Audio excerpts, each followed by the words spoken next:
Our next speaker, Dr. Tomas Baviera, is the Assistant Director of the Institute for Ethics in Communications and Organization. And he's the director also of the Ablat University Residence in Valencia. He has a Bachelor of Science in Telecommunications Engineering from the Polytechnic University of Valencia, a master's degree in Communication and New Technologies from the CASO Foundation, and he holds a PhD in Communication Sciences from the University of Valencia. Dr. Baviera, I also have to point out, recently published a fantastic little book called Thinking with Chesterton on the work of G.K. Chesterton, who's a very popular author in the English-speaking world, introducing them to Spanish audiences. But today, I hope that you could maybe address this aspect of Manuel's slide that hasn't been discussed, this phenomenon of disinterested giving. Are there logics or rationales that help us understand what that is and how we might promote it in organizational contexts? Thank you very much for your kind presentation, and also I would like to thank the Real Colegio for all this activity and to the Harvard Center for Ethics and Bentley University for supporting this seminar. A similar question was posed to me by a sophomore last year while I was at Bentley University in a postdoctoral research. I remember it pretty well, as she made me think a lot about the convenience of provide a reasonable answer.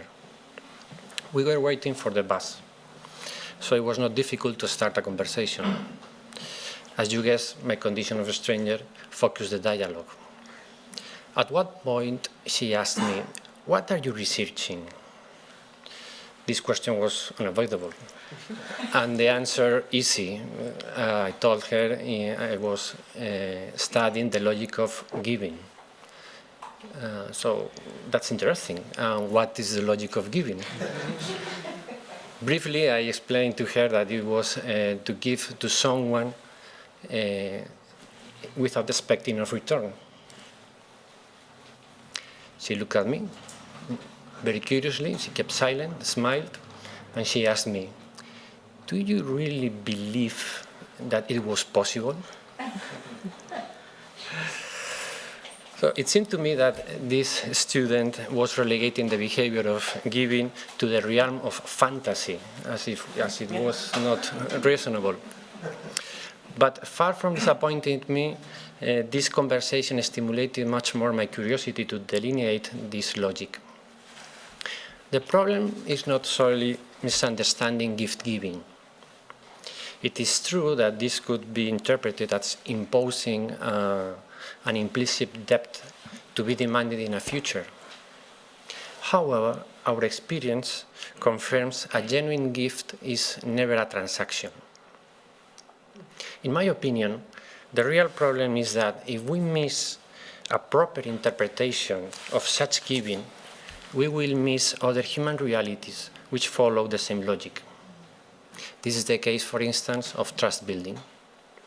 If we want to build trust as if we were buying it, we could get a broad range of responses, but it would be very difficult, in fact impossible, to get a relationship based on genuine trust. One of the ideas we owe to Aristotle is the clarification of a good life. He states that without friends, no one would choose to live, though he had all other goods. I am pretty sure we will agree with Aristotle if we have experienced the loss of a very close friend. He or she is irreplaceable. Artists reflect this void very accurately. This is the case of Spanish poet Miguel Hernández, who wrote an elegy after his friend Ramón Sige's death. The poem is opened with 3 lines. "In Orihuela, his town and mine, death has taken from me, as if struck by lightning, Ramón Sige, with whom I loved so much." Hernández was a goat shepherd and became a great poet with the help of Sige. They both shared a passion for poetry, and Hernández was well aware how his friend had helped him to flourish his literary talent. The last line, "with whom I loved so much," reflects the core of friendship, to share lovable goods. This is the same idea Aristotle points out as the authentic friendship. He distinguishes things that are desired because they are useful for obtaining other goods, and things that are desired because they are good in themselves.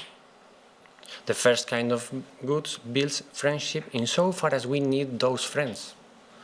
The latter builds genuine friendship. In the case of useful goods, we can assign them a price. They have an exchange value. But if we try to get any kind of goods as if we were buying and selling, even those which Aristotle identifies as good in themselves, then we face a real danger. Michael Sandel has recently pointed out that this process ends in a corruption of those valuable goods. Even more, this market process does affect us also. Oscar Wilde wrote that the cynic is a man who knows the price of everything at the value of nothing. There are goods which are valuable in themselves. They cannot be bought as in a shop because they have no price. They are priceless. In fact, this kind of goods has to be always received unconditionally. Thus, giving them to our friend or to anyone reflects our benevolence. We want the good of the other.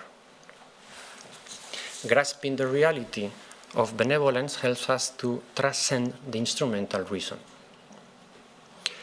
However, up to this point, we are trapped between the instrumental reason and the moral reason.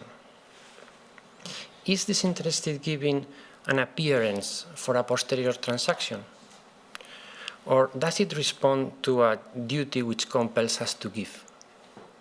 Or is it anything more? I think this problem reflects what Chesterton most missed in the public debate. He held we are fond of talking about many social and moral issues as a dodge to avoid discussing what is good. This is a decisive point for benevolence. Without a sense of the good, it is impossible to develop a congruent giving.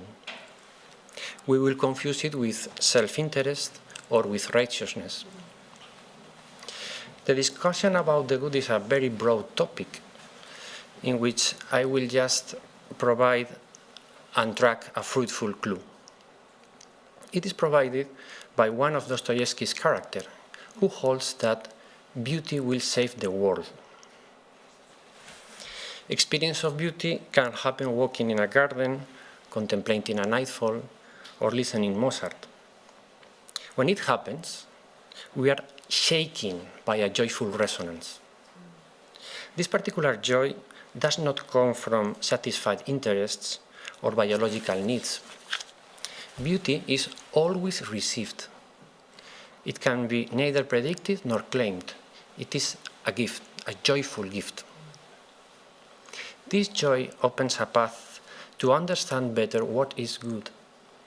In fact, good and beauty are intertwined. The same interior predisposition to enjoy beauty is required to discover the good. Through beauty, it is possible to enjoy the goodness of the good. Goodness of the good. The joyful experience of receiving the good empowers us to give the best of ourselves, even if it is not reciprocated, even to anyone. We will behave in this way only if we acknowledge gratefully all the good we have received unconditionally. So we do not give in order to receive, but we give because we have received. These main ideas compound what Chesterton named the grammar of gratitude. If we learn this grammar, we will read in a more profound way our own reality, and what is more important, we will write better not only our own future story, but also the story of those who are close to us. We will contribute to write better for them. In addition of the instrumental reason and the moral reason, we should cultivate also the grateful reason. The character who states that beauty will save the world has an unusual ability. He knows the interior of the people better than themselves. This capacity leads him to sincere compassion for the suffering of the others, even to the point of self-sacrifice. The paradox Dostoevsky underlines is that this character is considered as an idiot in the novel. In MBA schools, managers get an exhaustive formation in order to be more efficient. But if we consider organizations as groups of singular and unique persons who are able to give disinterestedly, maybe what organizations most need is that managers become a little more idiotic. Thank you very much.